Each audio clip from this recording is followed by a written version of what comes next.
بسم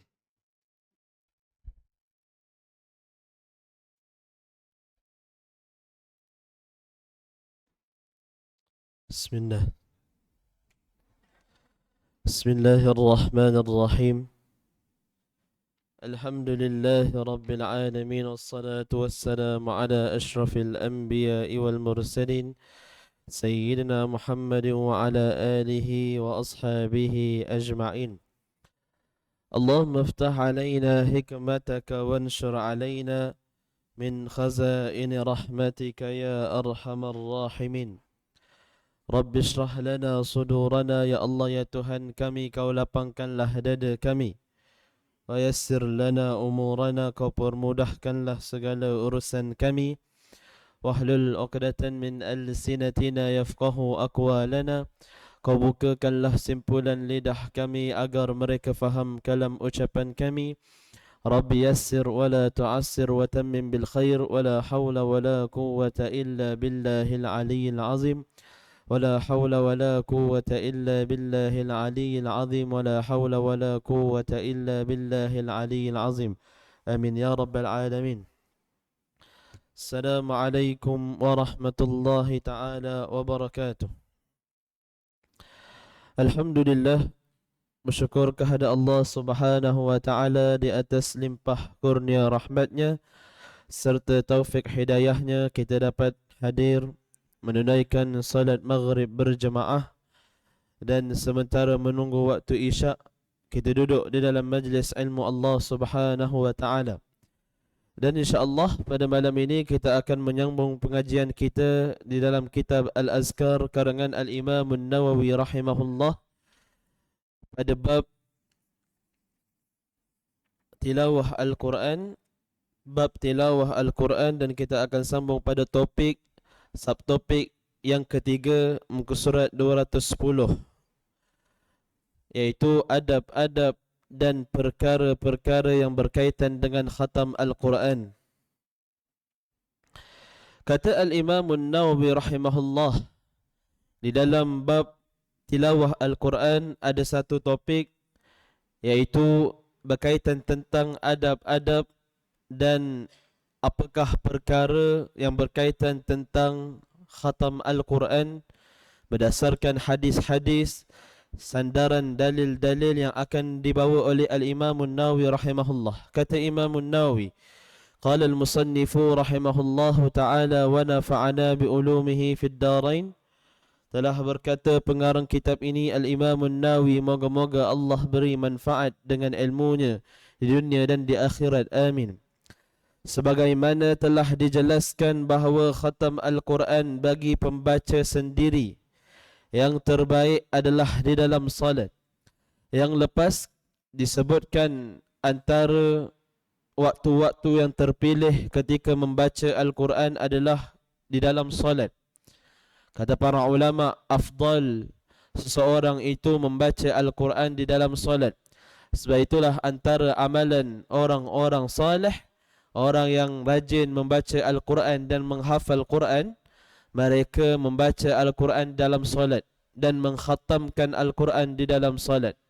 Sebab itu kita dengar antara amalan para sahabat dan tabi'in, dan begitu juga baginda Nabi SAW. Dalam hadis yang lain disebutkan seorang sahabat turut serta, kita panggil jadi makmum, duduk di belakang Nabi ketika Nabi sedang tahajud.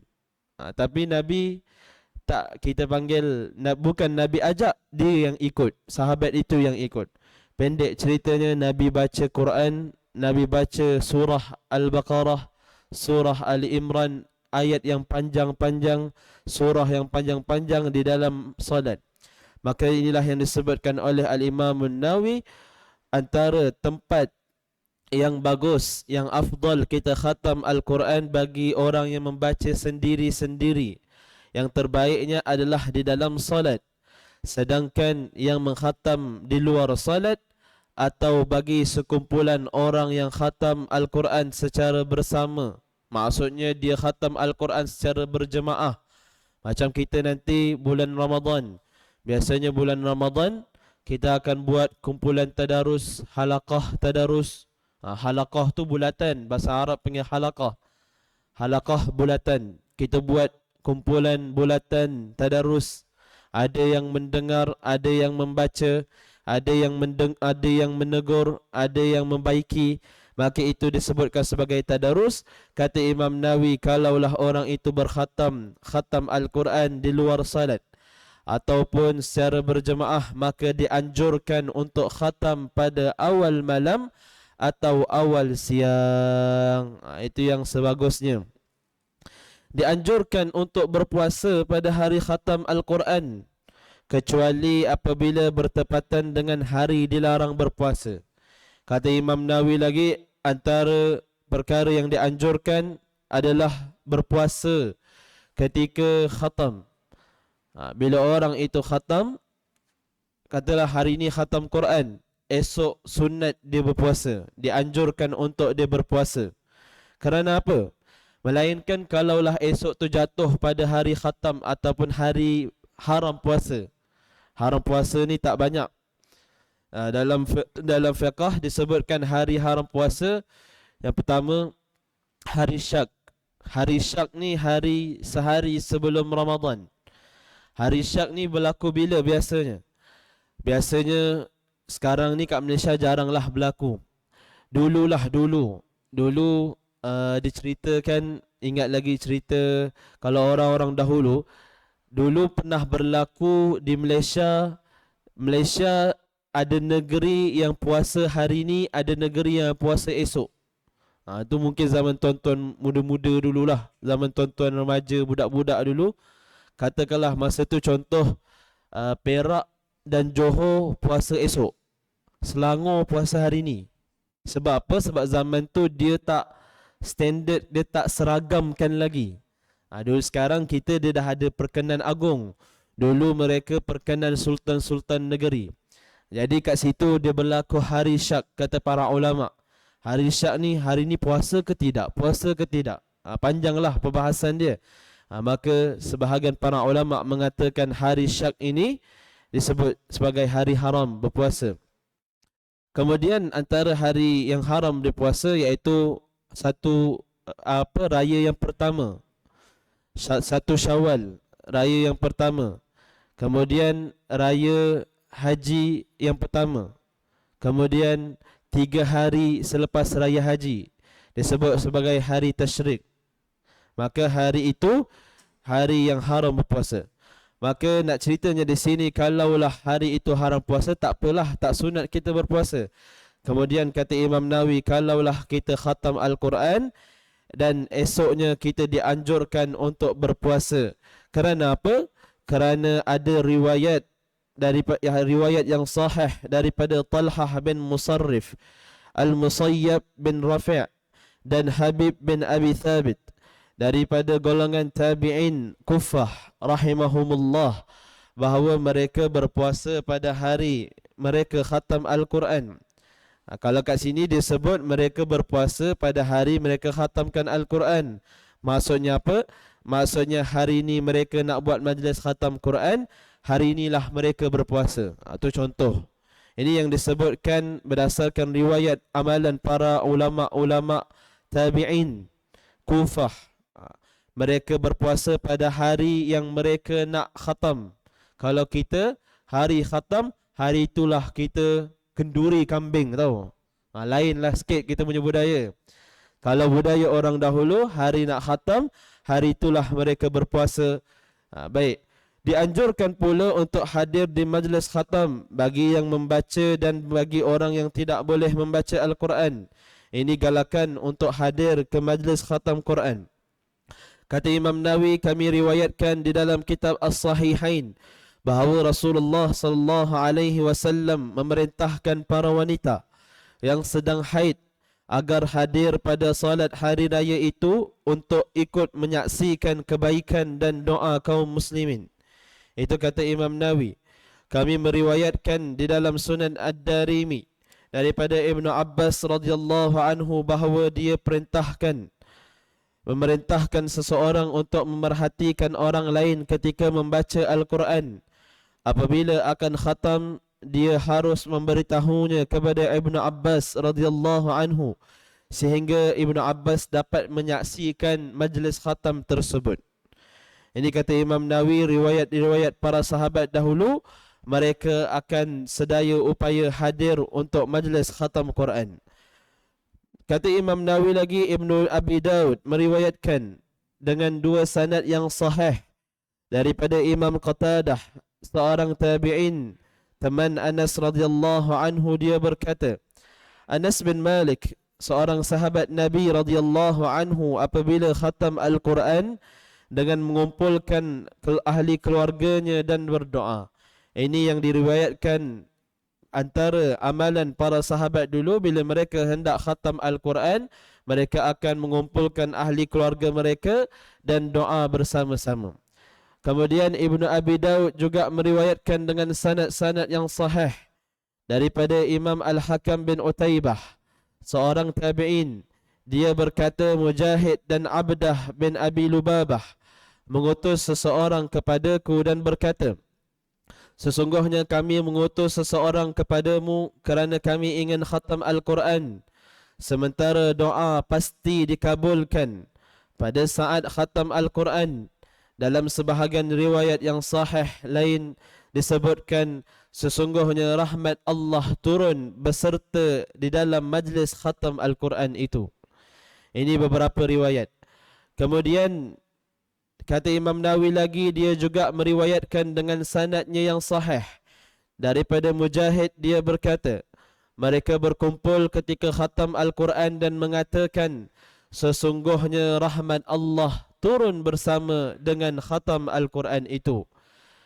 Kemudian akhir sekali kata Imam Nawawi, kami riwayatkan di dalam Musnad Ad-Darimi daripada Humaid Al-A'raj radhiyallahu anhu, dia berkata, siapa yang membaca Al-Quran kemudian berdoa, maka akan ada 4,000 para malaikat yang mengaminkannya. Maka inilah kata Imam Nawawi antara adab-adab dan perkara yang perlu kita lakukan untuk ketika majlis khatam Al-Quran. Yang pertama, iaitu dianjurkan, saya simpulkan yang pertama, iaitu kalau ada majlis khatam Al-Quran, dianjurkan untuk bawa ahli keluarga ke majlis itu.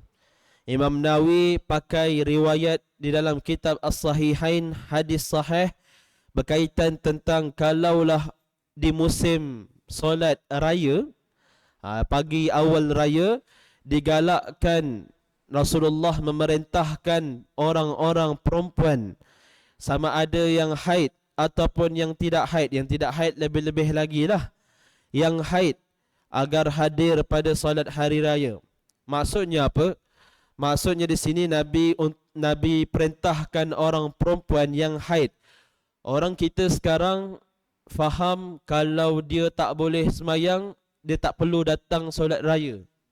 Tapi arahan Nabi SAW, Nabi perintahkan bawa semua ahli keluarga, sama ada lebih-lebih lagi yang perempuan yang tidak haid, yang boleh semayang solat bersama-sama, dan juga ahli keluarga perempuan yang haid. Kalaulah orang tanya, bukankah haid itu tak boleh semayang? Betul. Tapi haid boleh dengar khutbah. Sebab itulah khutbah biasanya di sinilah Nabi beri galakan. Nabi perintahkan para orang perempuan ketika itu, walaupun mereka haid, mereka kena turut serta mendengarkan khutbah solat hari raya itu, ikut menyaksikan kebaikan dan doa kaum muslimin. Kerana apa?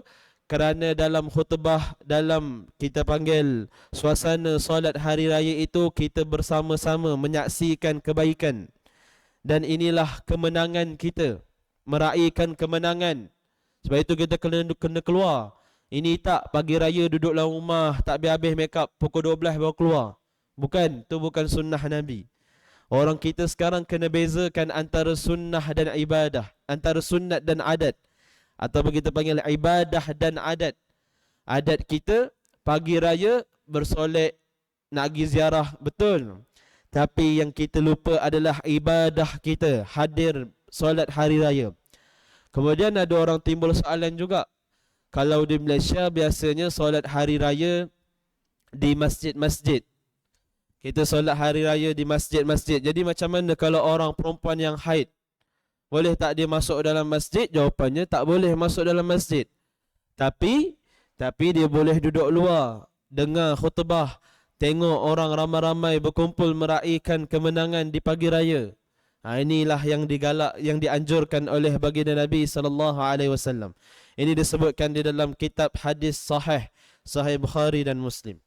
Dan kata Imam Nawawi lagi, kenapakah bila berlaku majlis khatam Al-Quran, kita kena kumpulkan ahli keluarga kita, kita kena duduk beramai-ramai, kita berdoa beramai-ramai, kerana di dalam majlis khatam itu turunnya para malaikat. Bila turun para malaikat, maka para malaikat itu mengaminkan doa-doa kita. Masa inilah kita nak minta hajat kesihatan orang yang sakit, kita nak minta sembuhkan orang yang apa lagi. Sebab itulah antara budaya kita kan, bila masuk rumah baru, kita buat majlis khatam Quran. Kita baca khatam Quran kalau mampulah. Ada setengah orang dia upah budak-budak tahfiz, baca seorang 3 juzuk contohlah. Memang biasa pernah buat dulu. Seorang 2 juzuk. Ada upahlah 15 orang, seorang 2 juzuk. Ataupun dia buat majlis khatam Quran kat rumah dia. Kerana apa? Kerana dalam majlis khatam Al-Quran itu ada malaikat yang turun mengaminkan doa-doa. Ini semua disebutkan di dalam hadis-hadis yang sahih dan juga disebutkan di dalam antara amalan-amalan para sahabat dan ulama-ulama tabi'in. Sebab itu kita belajar hadis, kita dengar hadis yang disebutkan oleh para ulama bukan untuk apa? Untuk kita faham, untuk kita tahu.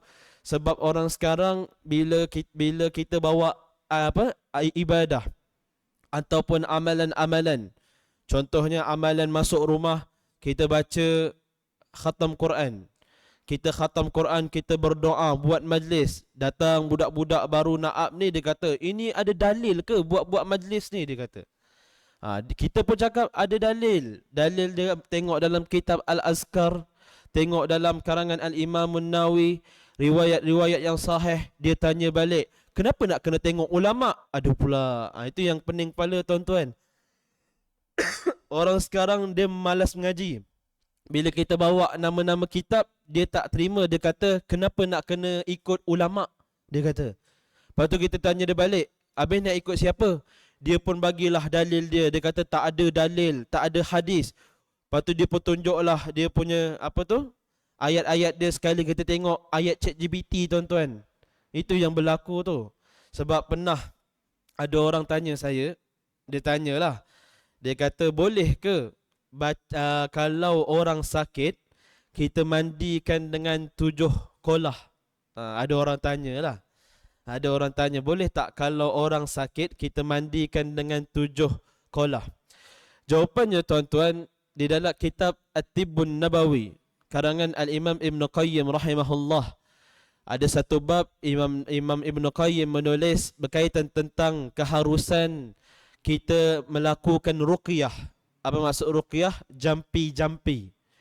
Dan juga keharusan kita panggil anjuran untuk seorang yang kena penyakit ain, penyakit mata jahat, dimandikan dengan air wudu, air bekasan wudu. Dalam kitab tu dia bawa datang hadis-hadis, apa lagi, kalam-kalam ulama, apa lagi, riwayat-riwayat daripada para sahabat. Antaranya riwayat Sayyidatina Aisyah. Nabi perintahkan Sayyidatina Aisyah untuk ambil wudu, dan air wudu itu digunakan untuk mandi orang yang terkena penyakit ain. Banyaklah riwayat, antaranya lagi riwayat Amir bin Rabi'ah. Kemudian orang tanya, boleh tak kalau kita nak mandi air kolah, 7 air kolah untuk ubati penyakit yang susah? Doktor pun kata ini susah ni, kamu kena bawa berubat. Jadi dia pun pergilah jumpa pengamal-pengamal perubatan syifa, pengamal ustaz-ustaz tu pun cakap pergilah cari 7 air kolah. Dia pun kata ini bid'ah, tak ada dalil, tak ada sandaran. Dia begini, dalam hadis tidaklah sebut 7 air kolah. Cumanya kenapa cari 7 air kolah? Sebab kadang-kadang antara 7, kenapa cari air kolah? Itu pertama. Kita nak jawab kenapa cari air kolah, kerana air kolah itu adalah air bekasan wudu. Air bekas wudu. Jadi kenapa kita ambil daripada masjid, 7 kolah masjid? Sebab biasanya masjid ni, kolah masjid, kita setiap kali Jumaat ramai orang akan ambil wuduk kat kolah masjid. Lagi-lagi kolah tuan-tuan kan. Setiap kali solat Jumaat, berapa ramai? Ada solat Jumaat sini? Tak ada. Contoh kalau ada. Berapa ramai kalau orang solat Jumaat, berapa puluh orang, berapa ratus orang yang ambil wuduk. Dan dalam ratus-ratus orang itu, salah satunya takkan tak ada orang soleh, takkan tak ada orang baik. Jadi bekas wuduk mereka menitik dalam air kolah itu.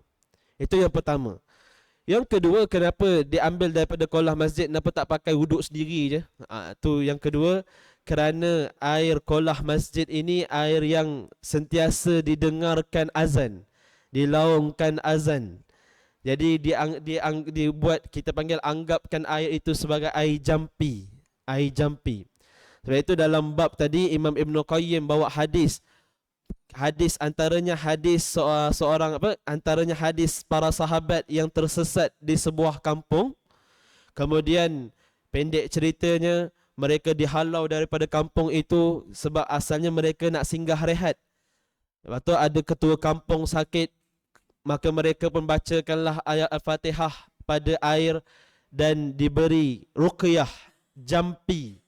Jadi kita jampi dengan ayat Quran, jampi dengan azan. Maka inilah yang disebut. Ni semua adalah perbahasan para ulama. Ada sandaran dalilnya. Sebab itulah kenapa kita sebut berkaitan tentang hadis-hadis. Bila khatam Al-Quran, bila majlis khatam Al-Quran, kita kena mengamalkan. Kita kena panggil ahli keluarga, panggil orang ramai, dan kita berdoa di dalam majlis khatam Quran.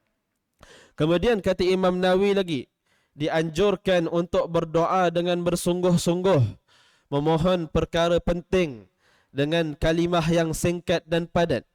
Selain itu, dianjurkan pula agar isi doa tersebut sebahagian besar atau semuanya tentang perkara-perkara akhirat. Kata Imam Nawawi, kita digalakkan berdoa tentang perkara akhirat. Kata Imam Nawawi, sebahagian besarnya tentang akhirat ataupun semuanya kita doa tentang akhirat. Dan juga perkara yang berkaitan tentang kaum muslimin.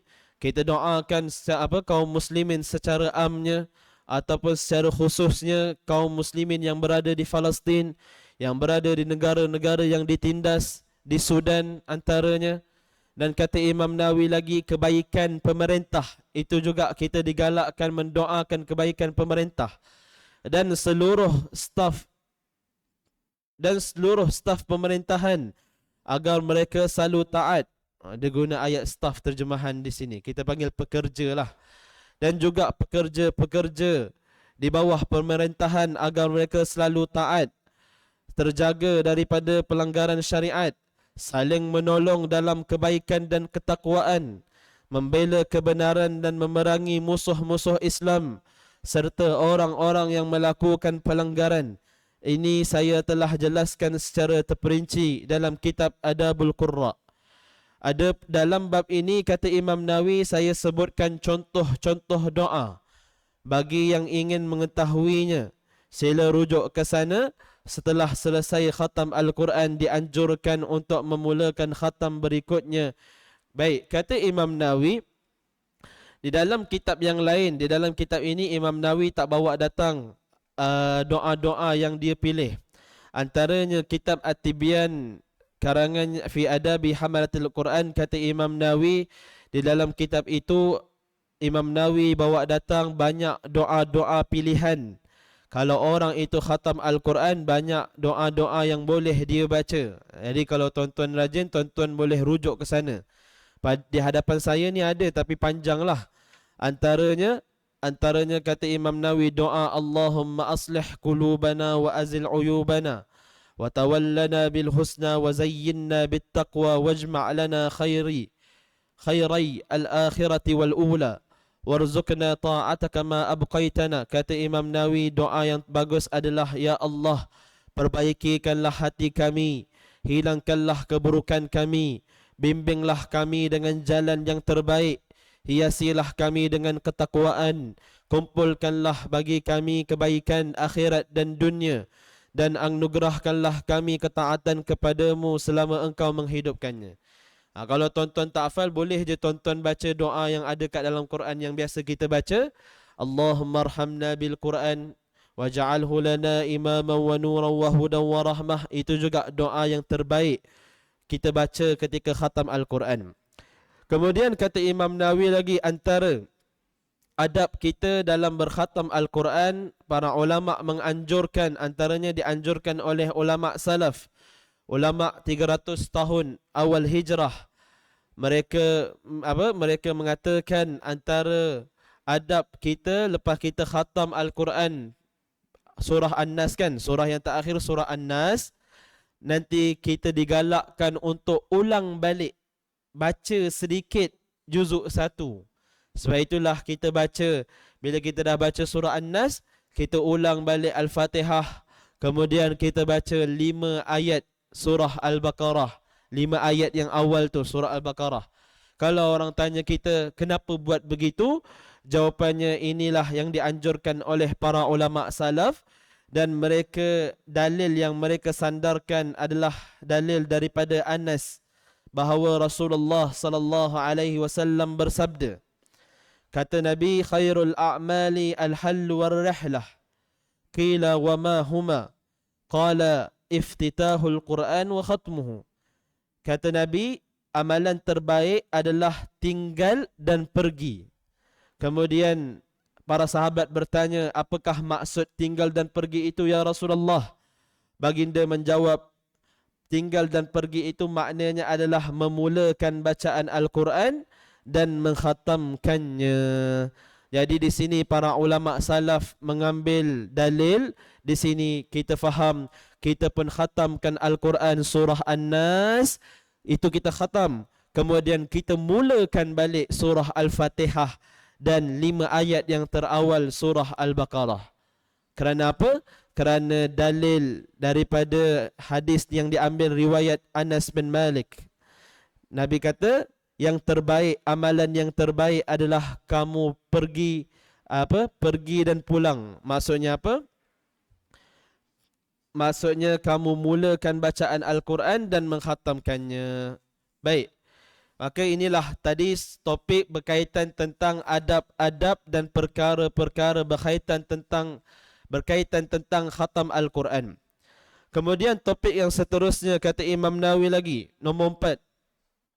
Orang yang tertidur daripada hizibnya dan kebiasaannya membaca Al-Quran. Kata Imam Nawawi, kami riwayatkan di dalam Sahih Muslim daripada Umar bin Al-Khattab radhiyallahu anhu, dia berkata, Rasulullah sallallahu alaihi wasallam bersabda, "Man nama an hizbihi min al-lail aw an shay'in minhu faqara'ahu ma baina salatil fajri wa salatil dhuhri kutiba lahu ka'annama qara'ahu min al-lail."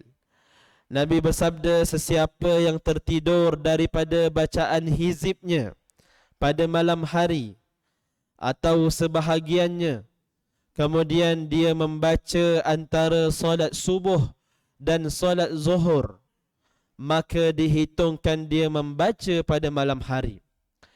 Dalam hadis ini Imam Nawawi menulis topik, tajuknya ialah orang yang tertidur daripada hizib. Apa makna hizib? Hizib ini ialah amalan harian. Ada orang amalan harian dia baca Al-Quran. Contohnya kita sebelum tidur baca Al-Mulk, ataupun kita biasa baca 1 muka surat, 2 muka surat, setengah juzuk, ataupun setengah orang dia berzikir. Ada amalan-amalan zikirnya. Tetapi takdir Tuhan, malam tu dia letih sangat, dia terlupa dan dia tertidur. Tak sempat dia nak buat bacaan hizib dia, bacaan amalan hariannya. Kemudian di sini Nabi bersabda, barang siapa yang tertinggal hizibnya pada malam hari, maka sama ada dia tinggal seluruhnya ataupun sebahagiannya, kemudian dia baca di antara solat subuh dan solat zuhur. Maksudnya waktu pagi itulah, waktu duha tu dia ulang balik, dia baca hizibnya, maka akan dikira dia membaca pada malam hari, kata Nabi SAW. Baik. Topik yang seterusnya, kata Imam Nawawi, nombor 5, perintah menjaga hafalan. Menjaga hafalan Al-Quran dan ancaman disebabkan melupakannya. Kata Imam Nawawi, kami riwayatkan di dalam kitab Sahih Bukhari dan Sahih Muslim daripada Abu Musa Al-Ash'ari radhiyallahu anhu, daripada Nabi sallallahu alaihi wasallam, bahawa baginda bersabda, ta'ahadu hadzal Qur'an fawalladhi nafsu Muhammadin biyadihi lahu wa ashaddu tafallutan minal ibil fi uquliha. Nabi bersabda, jagalah Al-Quran ini. Apa maksud jagalah Al-Quran ini? Maksudnya sering-seringlah membacanya dan ulangi dan pelajarinya, ulang kajinya. Kata Nabi, jagalah Al-Quran ini dengan cara kita selalu membacanya dan mengulanginya. Demi jiwa Nabi Muhammad yang berada di dalam tangannya, tangan Allah. Ini dipanggil sumpah Nabi. Demi jiwa Muhammad, demi jiwaku di dalam genggaman Allah, Al-Quran lebih mudah pergi daripada unta di tali pengikatnya. Kata Nabi, Al-Quran itu lebih liar. Kita panggil lebih liar ataupun lebih mudah pergi dalam terjemahan ni. Apa maksudnya? Mudah hilang. Itu je nak cerita. Nabi bersabda, Al-Quran itu lebih mudah hilang daripada unta yang diikat. Lebih mudah hilang daripada unta di tali pengikatnya. Maksudnya unta tu dah diikat. Begitu, itu lebih mudah. Al-Quran itu lebih mudah hilang daripada unta di tali pengikatnya. Maksudnya unta yang diikat. Inilah sabdaan Nabi. Kita panggil perintah untuk menjaga Al-Quran. Sebab itulah kalau orang yang sudah lama meninggalkan Al-Quran, contohlah katakanlah last dia baca Quran dulu masa zaman dia sekolah menengah. Sekarang dah cucu 10 lah, contohlah. Ataupun dah berpuluh tahun dia tinggalkan Quran. Sebahagian orang dia sangka dia boleh lagi baca Quran walaupun dulu masa dia budak-budak dia belajar Quran. Tapi dia lupa sebenarnya lidah dia dah keras untuk baca Quran. Kerana apa? Kerana benarlah sabdaan Nabi, Al-Quran yang tidak dijaga itu lebih mudah hilang daripada tali ataupun unta yang diikat. Maksudnya dia begitu. Jadi kalaulah ada orang yang kita jumpa dah lama berpuluh tahun, bertahun-tahun, tak payah berpuluh tahun lah tuan-tuan, sebulan kalau kita tak mengaji, lidah kita keras, nak baca pun tergagap-gagap. Ini pula yang dah berpuluh-puluh tahun. Inilah sabdaan Nabi, jagalah Al-Quran itu. Kemudian hadis yang lain kami riwayatkan, kata Imam Nawawi dalam sahih keduanya, daripada Ibnu Umar radhiyallahu anhu, bahawa Rasulullah sallallahu alaihi wasallam bersabda, "Innama mathalu sahibil Qur'ani kamathali sahibil ibil muaqqalah, in ahada 'alaiha amsakaha wa in atlaqaha dhahabat." Nabi sallallahu alaihi wasallam bersabda, perumpamaan penghafal Quran seperti pemilik unta yang diikat. Apabila dia sanggup menjaganya, maka dia tetap akan milikinya. Apabila dia melepaskan tali unta itu, maka unta tersebut akan lari. Inilah perumpamaan Nabi. Perumpamaannya, kalaulah orang itu menjaga hafalannya seperti dia menjaga untanya yang diikat. Itulah yang maksud Nabi, perumpamaan. Kalaulah orang itu tak jaga hafalannya, maka unta itu akan terlepas, hilang. Sama ada hilang dia lari, sama ada hilang kena curi, hilang. Maka itulah ibarat orang yang tidak menjaga hafalan Al-Qurannya, kata Nabi SAW. Kemudian kami riwayatkan di dalam kitab Abu Dawud At-Tirmizi daripada Anas bin Malik radhiyallahu anhu, dia berkata, Rasulullah sallallahu alaihi wasallam bersabda, "Uridat alayya ujuru ummati hatta al-qadatu yukhrijuha ar-rajulu min al-masjid wa uridat alayya dhunubu ummati falam ara dhanban a'zama min suratin min al-Qur'an aw ayatin utiha rajulun thumma nasiyaha. Nabi bersabda, diperlihatkan kepadaku pahala-pahala umatku sampai debu yang disingkirkan seseorang dari masjid, dan diperlihatkan pula kepadaku dosa-dosa umatku, dan aku tidak melihat dosa yang lebih besar daripada satu surah dalam Al-Quran yang telah diberikan kepada seseorang kemudian melupakannya. Ini sabdaan Nabi, ancaman Nabi SAW. Nabi kata, diperlihatkan kepadaku dosa-dosa umatku dan tidak pernah Nabi lihat dosa yang lebih besar daripada dosa orang yang meninggalkan hafalan Qur'annya. Riwayat Imam Tirmizi, kata Imam Tirmizi, hadis ini, Imam Tirmizi memberikan komen terhadap hadis ini. Maksudnya hadis ini hadis sahih, ni tertinggal. Kata Imam Tirmizi, hadis ini hadis sahih. Nanti kena cek balik. Ni riwayat Imam Tirmizi. Baik. Kemudian kami riwayatkan di dalam Sunan Abu Daud dan Musnad Ad-Darimi daripada Sa'ad bin Ubadah radhiyallahu anhu, daripada Nabi SAW baginda bersabda, "Man qara'a al-Qur'ana thumma nasiyahu laqiyallaha ta'ala yawmal qiyamah ajzam." Yawmal qiyamah ajzam. Siapa yang membaca Al-Quran kemudian melupakannya, maka dia akan menemui Allah Subhanahu wa ta'ala kelak pada hari kiamat dalam keadaan tangannya terpotong. Ajzam ni kalau kita panggil cacat.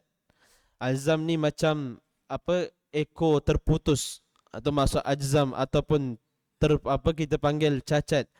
Maka dia akan bertemu dengan Allah kelak di hari kiamat dalam keadaan cacat, tangannya terpotong, wal'iyadzubillah. Moga Allah jauhi kita daripada golongan-golongan ini, amin. Maka inilah, kata Imam Nawawi, beberapa adab berkaitan tentang khatam Al-Quran. Antaranya adab berkaitan tentang khatam Al-Quran. Kemudian Imam Nawawi bawakan hadis berkaitan tentang orang yang tertidur daripada hizib amalannya, kebiasaannya membaca Al-Quran. Kalaulah dia dah biasa baca Al-Quran di malam hari, katakanlah dia tertidur, maka dia boleh menggantikannya di antara subuh dan zuhur. Kerana kalau dalam fiqh, kalau kita belajar dalam fiqh, amalan harian disebutkan sebagai wirid. Wirid ataupun hizib ini, kalaulah kita dah jadi wirid kita, biasanya kita memang amalkan amalan itu. Contohnya apa? Contohnya tuan-tuan dah biasa solat duha. Memang amalan harian tuan-tuan solat duha. Hari-hari solat duha, tiba-tiba hari itu tertinggal. Contohlah, hari itu tinggal, sama ada tertinggal ataupun sengaja. Biasanya sengaja tinggal. Sengaja tinggal amalan harian kerana sibuk ataupun letih ataupun malas pun ia juga. Maka dalam amalan harian itu disebut, kata para ulama, kalaulah amalan sunat itu menjadi amalan harian, kita sengaja tinggalkan, maka hukum dia makruh. Makruh. Tapi kalau kita nak qada, boleh. Kita boleh qada amalan harian itu. Inilah yang diajarkan oleh baginda Nabi SAW. Kalaulah orang itu dah biasa amalan harian dia baca pada malam hari, dia sengaja tinggal ataupun dia tertinggal, maka dia boleh gantikan di antara subuh dan zuhur. Inilah yang disebutkan oleh Al-Imam, inilah hadis yang dibawakan oleh Al-Imam Nawawi rahimahullah di dalam kitab Al-Azkar karangannya. Wallahu subhanahu wa ta'ala a'lam bissawab. InsyaAllah akan datang kita akan sambung pada masalah adab-adab yang harus diperhatikan oleh pembaca Al-Quran. Disebut sebagai adab ketika membaca Al-Quran. Dan Imam Nawawi mensyarahkan banyak di dalam kitab-kitab yang lain, cumanya ini secara ringkasnya. Wallahu subhanahu wa ta'ala a'lam bissawab. kita tutup majlis kita dengan tasbih kafarah dan surat al-asr. Subhanakallahumma wa bihamdika ashhadu an la ilaha illa anta astaghfiruka wa natubu ilaik wal asri innal insana lafi khusr illa alladhi. Assalamualaikum warahmatullahi taala wabarakatuh.